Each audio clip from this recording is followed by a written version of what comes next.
जिसका दल नहीं उसका बल नहीं, और जिसका बल नहीं उसकी समस्याओं का कोई हल नहीं। जब उनके लोग अगर संविधान को बदलना चाहते हैं तो सरकार की मंशा समझ लीजिए, सरकार की मंशा क्या है। अन्याय करने वाले लोग कभी न्याय नहीं कर सकते हैं। बाबा साहब डॉक्टर अम्बेडकर कह के गए हैं, बाबा साहब डॉक्टर अम्बेडकर का दिया हुआ वोट का अधिकार है, उसका इस्तेमाल कीजिए, अपनी सरकार बनाइए। जिस दिन तुम्हारी सरकार बन जाएगी तुम्हारे बच्चों को सबको न्याय मिलेगा। मूर्ति पर माला, विचारों पर ताला।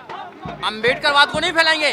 अम्बेडकर की मूर्ति अच्छी लगती है इनको। दो ही नेता पूरे देश में ऐसे हुए हैं जिन्होंने अपने लोगों के लिए आवाज उठाई, जब आवाज नहीं सुनी तो इस्तीफा देने का काम किया। बहन कुमारी मायावती का शासन, प्रशासन, अनुशासन आपने देखा होगा, वहां से गुंडे भाग जाते हैं। अरे बाबा साहब डॉक्टर अम्बेडकर की 22 प्रतिज्ञा नहीं, मात्र कान पकड़ के निकाल दिया गया। क्या सम्मान है तुम्हारा? तुम्हारा कोई सम्मान नहीं है। वहां पर सिर्फ अपमानित होना जाते हो, अपना पेट भरना जाते हो। नमस्कार, मैं ब्यूटी गिरी और आप देख रहे हैं नेशनल दस्तक। डॉक्टर रितु का 2 महीनों से ज़्यादा हो चुके आंदोलन को अब जो है बड़ा जनसैलाब में बदल चुका है और तमाम लोग जो हैं यहाँ पर समर्थन देने के लिए आए हैं। अभी हमारे साथ बातचीत करने के लिए मौजूद है एडवोकेट सुरजीत सिंह, एडवोकेट सुरजीत सम्राट। इनसे बात करेंगे और जानने की कोशिश करेंगे इनका क्या कुछ कहना है। सर, क्या कहेंगे? आज डॉक्टर रितु ने जनसैलाब खड़ा कर दिया है और सरकार इस आंदोलन को कुचल देने के लिए तैयारी में। देखिए, जो सरकार अन्याय कर रही है वो न्याय कहाँ से देगी? नौकरी नहीं, न्याय चाहिए। न्याय जब मिलेगा जब आपको सरकार में बैठे हुए लोग आपको न्याय देना चाहेंगे। जब कोई व्यक्ति आपको न्याय नहीं देना चाहता है, अन्याय कर रहा है, तो उनसे न्याय की उम्मीद करना बेईमानी है। अपनी सरकार बनानी पड़ेगी, अपने लोगों को सरकार में भेजना पड़ेगा अगर न्याय चाहिए तो। जब आपकी सरकार होती है, उत्तर प्रदेश में आपने देखा होगा 2007 से लेकर 2012 तक, जब वहाँ पे सरकार थी बहुजनों की, तो बहुजनों को न्याय मिला। आज सरकार नहीं है देश में, तो हमारे रिजर्वेशन को, हमारे संविधान को खत्म किया जा रहा है। उनके कई मेंबर ऑफ पार्लियामेंट कहते हैं we are here to destroy the constitution of India. उनके आर्थिक सलाहकार कहते हैं कि संविधान को बदलना चाहिए। जब उनके लोग अगर संविधान को बदलना चाहते हैं तो सरकार की मंशा समझ लीजिए, सरकार की मंशा क्या है। सरकार की मंशा हमें अधिकार देने की नहीं है। सरकार की मंशा है जो संविधान में बाबा साहब डॉक्टर अम्बेडकर ने अधिकार दिए हैं, उन अधिकारों को छीनना और धीरे धीरे खत्म कर देना। तो हमारे गलतफहमी में हम कि वो हमको न्याय देंगे, वो हमको न्याय देने वाले नहीं है। अन्याय करने वाले लोग कभी न्याय नहीं कर सकते हैं। बाबा साहब डॉक्टर अम्बेडकर कह के गए हैं कि जो जुल्म करने वाला है उससे ज़्यादा जो मतलब है, जुल्म सहने वाला ज़्यादा गुनहगार है। तो जुल्म नहीं सहना, हमें आवाज़ तो उठानी चाहिए। मगर आवाज़ उठाने का मकसद क्या हमारा? हमें अपनी सरकार बनानी चाहिए, और जब तक तुम्हारी सरकार नहीं बनेगी, जब तक तुम्हारी समस्याओं का समाधान नहीं होगा, क्योंकि political power is the master key, by which you can open each and every lock. और बाबा साहब डॉक्टर अम्बेडकर ने उंगली भी करी है कि संविधान में जाइए, वहाँ पार्लियामेंट जाइए, this is a temple of power, you capture it. आप कैप्चर ही नहीं करना चाहते हैं, आप ऐसे लोगों को भेज देते हैं जो आपकी आवाज़ ही नहीं उठाना चाहते हैं। तो आपको निर्णय लेना पड़ेगा। आंदोलन तो पूरे देश में हो रहे हैं, हम हजारों सालों से आंदोलन करते आए हैं। हमें शिक्षा दे दीजिए, हमें रोजगार दे दीजिए, हमें सम्मान दे दीजिए, हमें नौकरी दे दीजिए। अरे कब तक मांगते रहेंगे? आज हमारे पास बाबा साहब डॉक्टर अम्बेडकर का दिया हुआ वोट का अधिकार है, उसका इस्तेमाल कीजिए, अपनी सरकार बनाइए। जिस दिन तुम्हारी सरकार बन जाएगी तुम्हारे बच्चों को सबको न्याय मिलेगा। सरकार आप ही की है, एसटी की राष्ट्रपति है, ओबीसी का प्रधानमंत्री है। देखिए, जो ओबीसी के प्रधानमंत्री बोल रहे हैं वो ओबीसी से प्रधानमंत्री नहीं है। जब वो मुख्यमंत्री थे तो अपनी जाति को ओबीसी में लेकर आए थे, और आप एसटी की प्रेसिडेंट एसटी के, उनको तो बुलाया नहीं जाता। वो टोकन है, वो बैठाए रखे हैं। जैसे ये लोग अम्बेडकरवादी अपने आप को बोलते हैं, तो ये बाबा साहब की मूर्ति तो लगाते हैं मगर विचारों पर ताला लगाते हैं। मूर्ति पे माला, विचारों पर ताला। अम्बेडकरवाद को नहीं फैलाएंगे। अम्बेडकर की मूर्ति अच्छी लगती है इनको, तो इनकी करनी कथनी में अंतर है, ये समझना पड़ेगा हमारे लोगों को। और जिस दिन हमारे लोग इस बात को समझ जाएंगे, उस दिन वो अपना न्याय का तरीका ढूंढ लेंगे। न्याय का तरीका आंदोलन के साथ साथ में सत्ता की प्राप्ति भी न्याय का वो है, उनका एक अच्छा वो है। अगर आप सत्ता की प्राप्ति नहीं करेंगे, आप चिल्लाते रहो, हजारों सालों से चिल्लाते आ रहे, पिट रहे हैं, मूंछों के नाम पर मारा जा रहा है, बारात नहीं निकलने दी जा रही है, मटका छूने पर मार दिया जाता है, कब तक चिल्लाते रहोगे?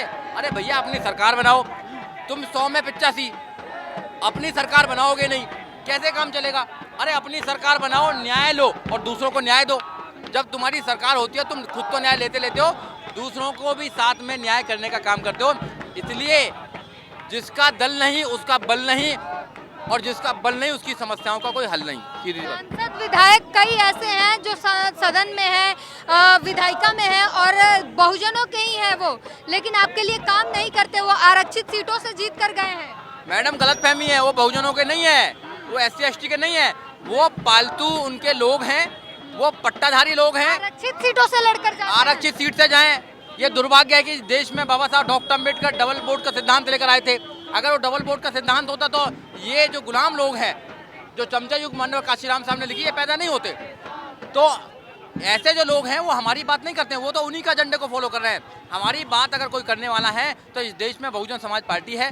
बहुजन समाज पार्टी जब जब देश के अंदर अत्याचार होते हैं, चाहे वो सारंगपुर का अत्याचार देखा होगा आपने, सारंगपुर के अत्याचार में बहन कुमारी मायावती ने राज्यसभा से इस्तीफा देने का काम किया था, या एक बाबा साहब डॉक्टर अम्बेडकर ने देने का काम किया। दो ही नेता पूरे देश में ऐसे हुए हैं जिन्होंने अपने लोगों के लिए आवाज़ उठाई, जब आवाज़ नहीं सुनी तो इस्तीफा देने का काम किया। और तीसरा नेता बताइए, 131 मेंबर ऑफ पार्लियामेंट जाते हैं, कोई बोलने को तैयार नहीं है। आप इस्तीफा की बात करते हैं, उनको पूरा समाज कट जाए, पूरे समाज को मार दिया जाए, सम्मान पूरा खत्म कर दिया जाए, नौकरी छीन ली जाए, रिजर्वेशन छीन लिया जाए, संविधान को खत्म कर दिया जाए, संविधान को पार्लियामेंट स्ट्रीट पर आग लगा दी जाए, उनको कोई फर्क नहीं पड़ने वाला। वो पैसे कमा रहे हैं अपने बच्चों के लिए, अपने बच्चों को विदेश भेज रहे हैं। वो चमचा युग के चमचे हैं और कुछ नहीं है। सवाल मायावती पर भी उठता है कि वो बीजेपी को बाहर से समर्थन दे रही है, इसलिए इतनी खामोश हैं। देखिए, हमारी जो आइडियोलॉजी है और बीजेपी की आइडियोलॉजी है बिल्कुल डिफरेंट है। हम अम्बेडकरवादी लोग हैं, वो ब्राह्मणवादी लोग हैं। वो ब्राह्मणवादी व्यवस्था को फॉलो करते हैं, हम अम्बेडकरवादी समता मैत्री भाईचारे की व्यवस्था को फॉलो करने का काम थे। हम संविधान को इस देश में स्थापित करना चाहते हैं, वो संविधान को खत्म करना चाहते हैं। तो हम एक दूसरे के कैसे साथ हो सकते हैं? हमारी आइडियोलॉजी बहुत अलग है। अगर बीजेपी किसी पार्टी से डरती है, किसी आइडियोलॉजी से डरती है, तो वो अम्बेडकरवादी आइडियोलॉजी है, वो फूले अम्बेडकरी मानव काशीराम साहब की आइडियोलॉजी है। नहीं, वो किसी से नहीं डरती है। अगर बीजेपी को इस देश में कोई रोकने का काम कर सकता है तो बहुजन समाज पार्टी रोकने का काम कर सकती है, क्योंकि बहुजन समाज पार्टी देश के तीसरे नंबर की सबसे बड़ी पार्टी है।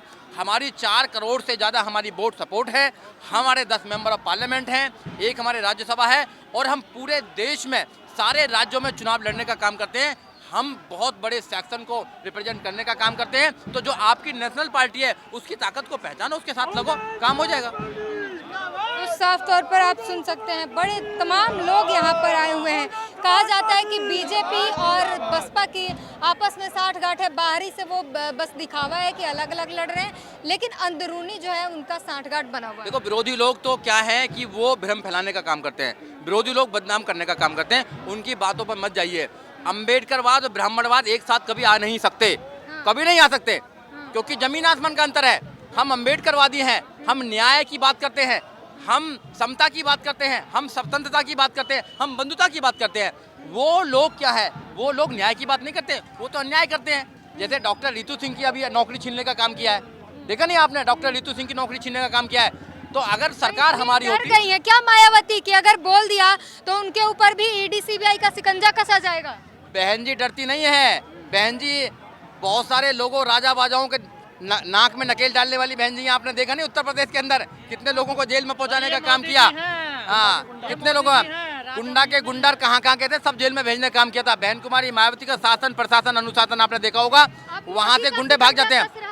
देखिए, किसी का कोई शिकंजा नहीं है इस देश में, संविधान का शिकंजा होता है, और संविधान से हम मानते हैं। विपक्ष डरा होगा, हम नहीं डरे हुए हैं। बहुजन समाज पार्टी आज भी बहुजनों की लड़ाई लड़ने के लिए सबसे आगे है, लड़ाई लड़ रही है। और जब इस देश में सड़क नहीं थी, बहन कुमारी मायावती सड़कों पर आंदोलन कर रही थी, आपने देखा होगा। बहन कुमारी मायावती इस देश के अंदर जो पार्टी स्थापित करने का काम किया और जो सरकार देने का काम किया, आज तक किसी नेता ने देने का काम नहीं किया। अगर 2007 से लेकर 2012 तो इस देश में मॉडल बनाया जाए तो गुजरात मॉडल तो कुछ नहीं, जो उत्तर प्रदेश मॉडल होगा। हम देश के संविधान को मानते हैं, देश के संविधान में विश्वास करते हैं।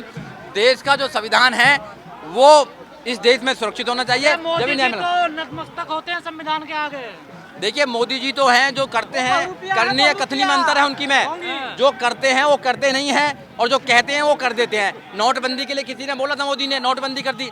मोदी जी ने कहा कि 2 करोड़ रोजगार देंगे, रोजगार छीनने का काम कर रहे हैं उनकी सरकार में। मोदी जी ने कहा 100 स्मार्ट सिटी बनाएंगे, एक भी स्मार्ट सिटी देने का काम नहीं किया। मोदी जी ने कहा कि 15-15 लाख रुपए लेके आएंगे, एक भी लाख रुपए दिया मोदी जी ने? क्या वैसे पूछ रहे हैं उनको? भैया, लोगों को झूठ बोल के सरकार में लेके आते हैं। ऐसे कांग्रेस करती थी, ऐसे बीजेपी करती है, और ऐसे आम आदमी पार्टी करते हैं। आम आदमी पार्टी के लोगों ने क्या कहा? एफिडेविट लिख के दिया कि मैं कभी भैया सिक्योरिटी नहीं लूंगा, मैं बड़े घर में नहीं लूंगा, और मैं भैया पूरा देश से करप्शन फ्री कर दूंगा। अब उनके सारे मिनिस्टर करप्शन के अंदर, जेल के अंदर है, और वो बड़ी बड़ी गाड़ियों में चलते हैं, 2-2 स्टेट की सिक्योरिटी लेने का काम करते हैं। दिल्ली की भी लेते हैं, उसके बाद में पंजाब की भी लेते हैं। और उनके घर का अभी उन्होंने केवल मरम्मत कराई है। 52 करोड़ रुपया खर्च कर दिए मरम्मत करने में भैया। आम आदमी देखिए, सब लोग झूठ बोलते हैं और हमारे लोग जो है इमोशनल हो जाते हैं और सबको जिता देते हैं। अरे एक बार अपने आप को भी जिता के देख लीजिए, एक बार अपनी पार्टी को जिताओ, इस देश के अंदर सारा न्याय मिलेगा। सारे जितने भी ये अत्याचारी लोग हैं सारा देश से भाग जाएंगे, कोई अत्याचार नहीं कर सकता आप पर। तो बहुजन एकजुट कैसे होंगे? बहुजन एकजुट होंगे। बाबा साहब क्या क्या कह रहे हैं, एक नेता होना चाहिए, एक लीडर होना चाहिए, एक पार्टी होनी चाहिए, एक झंडा होना चाहिए, एक उद्देश्य होना चाहिए। इनको समझ में नहीं आती क्या? अब बताइए। समझ में नहीं आती। अरे जो लोग हमारी बुराई करते हैं, जो माननीय काशीराम साहब के विजन की बुराई करते हैं, जो बाबा साहब डॉक्टर अम्बेडकर के आइडियोलॉजी की बुराई करते हैं, उनको समझना चाहिए अगर बोलने का अधिकार तुमको मिला है, इवन यहाँ तक कि पानी पीने का अधिकार भी अगर तुमको मिला है, तो बिकॉज ऑफ द बाबा साहब डॉक्टर अम्बेडकर सैक्रिफाइस। अगर बाबा साहब डॉक्टर अम्बेडकर अपने बच्चों को अगर कुर्बानी नहीं देते, बाबा साहब डॉक्टर अम्बेडकर अपनी पत्नी की कुर्बानी नहीं देते, बाबा साहब डॉक्टर अम्बेडकर अपनी कुर्बानी नहीं देते, तो हम जैसे लोग कभी वकील नहीं बन पाते, हम जैसे लोग कभी सोच नहीं सकते इस देश की सत्ता में स्थापित होना। लेकिन जो दलित नेता आम आदमी पार्टी में है, बीजेपी में, कांग्रेस में, वो भी तो कह रहे हैं हम भी कुर्बानी दे रहे हैं। वो काहे की कोई कुर्बानी नहीं दे रहा, कोई कुर्बानी नहीं दे रहा, सब अपना पेट भरने का काम कर रहे हैं। अन्य स्वर्ण पार्टियों में आप पूंछ की तरह हैं, लंबी हो सकती है, ताकतवर नहीं हो सकती है। अरे जब आपके पास में अपना घर है, अपने घर को बनाइए ना, अपने घर को मजबूत कीजिए। दूसरों के महलों में तो भैया आपको लात मार के निकाला जाएगा। देखा नहीं राजेंद्र गौतम जी के साथ में क्या हुआ? बाबा साहब की बात करते हैं, बाबा साहब की, अरे बाबा साहब डॉक्टर अम्बेडकर की 22 प्रतिज्ञा नहीं, मात्र कान पकड़ के निकाल दिया गया। क्या सम्मान है तुम्हारा? तुम्हारा कोई सम्मान नहीं है वहाँ पर, सिर्फ अपमानित होने जाते हो, अपना पेट भरने जाते हो। धन्य वो लोग जो आज भी गांव में रहकर पार्टी को मजबूत करने का काम कर रहे हैं, आज भी गांव में लेके पार्टी के हाथी के खिलाफ काम करते हैं।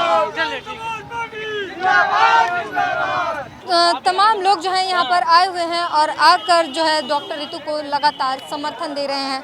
सुरजीत सम्राट को सुना आपने, उन्होंने किस तरीके से बताया कि बहन कुमारी मायावती का जो विज़न है वो बिल्कुल क्लियर है। जिस तरीके से समाज में सवाल उठाए जा रहे हैं मायावती पर, बहन कुमारी मायावती पर और बसपा पर, उसको लेकर उन्होंने तमाम जो है सवालों का सारा जवाब दे दिया है। पूरी बातचीत पर अपनी प्रतिक्रिया जरूर दीजिए। कैमरामैन आशीष के साथ ब्यूटी गिरी, नेशनल दस्तक। नेशनल दस्तक की आपसे गुजारिश है कि अगर इसको बचाना चाहते हैं तो नेशनल दस्तक को सब्सक्राइब करने के लिए रेड कलर के सब्सक्राइब बटन को दबाएं, फिर बेल आइकन की घंटी दबाएं। नेशनल दस्तक को बचाने के लिए बहुत जरूरी है कि हर खबर को शेयर करें, लाइक करें, कमेंट जरूर करें।